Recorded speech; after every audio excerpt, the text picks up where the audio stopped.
satu kedua hari ini, saya minta seluruh pelaksananya itu di lapangan itu wajib, sekali lagi saya katakan wajib, pajang papan informasi proyek.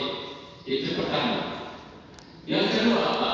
Karena pengelolaannya ini swasta, lalu ini sifatnya stimulus bantuan sosial dari pemerintah, saya minta menjaga kolaborasi di antara masyarakat itu wajib kelompok masyarakat itu pengelola keuangannya itu dia tempel itu daftar kuantiti atau reka anggaran biaya.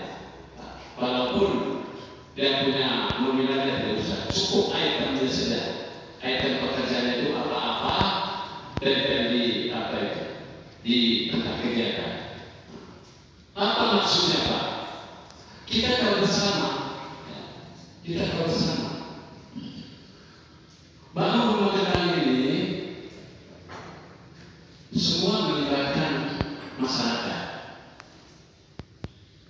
Jadi masyarakat ini sudah ada yang kumpulahannya, sumbang uangnya, macam-macam lah untuk menjadikan program ini. Supaya tidak terjadi overlapping atau tumpang tindih antara anggaran biaya pemerintah dengan masyarakat. Harus terbuka ya Pak. Jangan sampai masyarakat sudah beli mesinnya, lalu datang pemerintah buat lagi itu untuk sekali, padahal itu sudah ada. Ini kan markup atau overlapping tumpang tindih. Saya minta supaya kita semua juga ini peduli, kita yang melakukan pengawasan ataupun DPRD, pemerintah juga ya menerimanya. Saya rasa ini bukan kritik, untuk kebaikan bersama kita.